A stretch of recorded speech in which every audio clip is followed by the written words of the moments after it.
coșuri? Da. Ia să vedem ce faci. Foarte Încă am mai dat din ele. Ia uitați-vă aici. Da.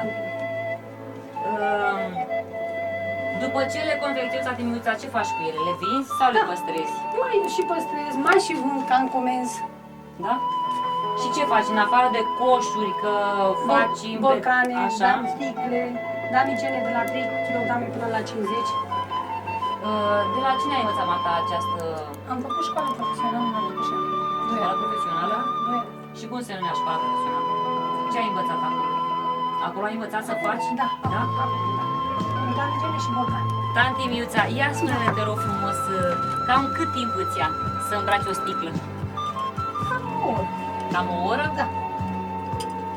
Dar de unde ții, Marta, materialele? Aceste numere de unde le iei? Eu după un râuleț, mam. Este o salcie specială? Am, crește răchită pe acolo. A, răchită îi Da, zice. da. Și o prelucrezi înainte sau ce-i faci? O sparg, am un spărgător aici, am Ia puțin să foarte vedem. că... Care e spărgătorul? Ia dați. Ia arată-ne să vedem. Ăsta este spărgătorul. Ascult, nu iau Da. la vârf, o Da. pestez în 3 Așa. și o sparg. Aha. Ia uitați. Da. Tanti Miuța, ia spune, ai copii? Da, am 3 copii. Să-ți trăiască. Și unde sunt acum? Sunt plecați în Italia. Toți trei? Băieți amândoi cu nurorile. Ai doi băieți și o fetiță. Da. Și fetele la Constanța. La Constanța. Și e singură aici acasă? Da, eu sunt singură și cu soțul. Le mai vopsești sau le lași așa naturale? Le naturale. Deci nu, le iau cu așa un pic. Da? Dar ia spune-ne, mai dai cu lac pe ele, cu vopsea, cum să întrețin? Ar trebui, dar n-am dat cu lac. N-ai Cu dat nitrolac. Cu nitrolac și Nitrolac? Da, nitrolac. Și asta pentru cine faci sticla asta? Sunt aici, Da? ca expoziție, da. Cui îi vinzi, Marta? Cine vine? Cine te cunoaște? Cui dai aceste obiecte? Cum să te din sat? Da? Da. Și în altă parte au mai venit și Și alții? în altă parte, da, am Bun, luat și de la la ce? comun. Alte Din comune? arc, la Stejești de jos.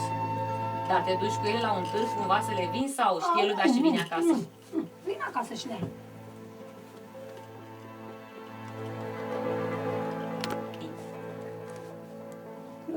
Cusături de mână.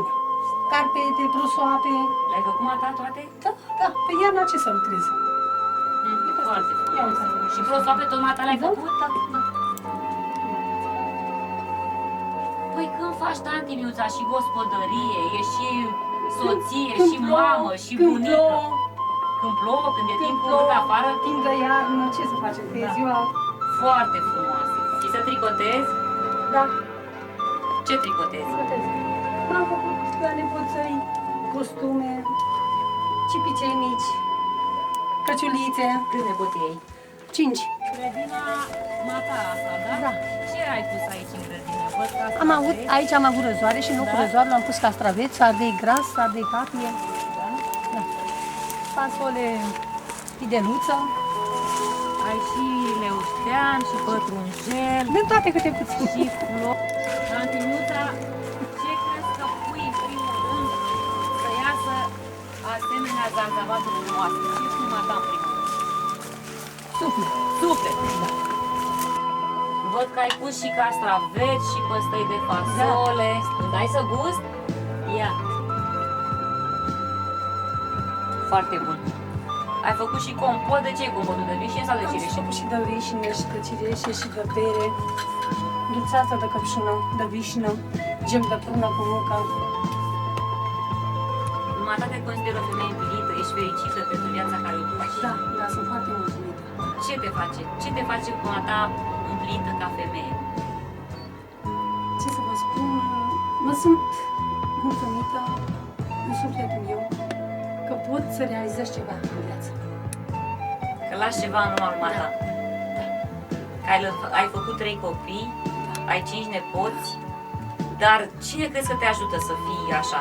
Să fii realizată și împlinită ca femeie, ca mamă, ca bunică? Cine crezi că te ajută? Bunăvoința. Bunăvoința? Încrederea în Dumnezeu?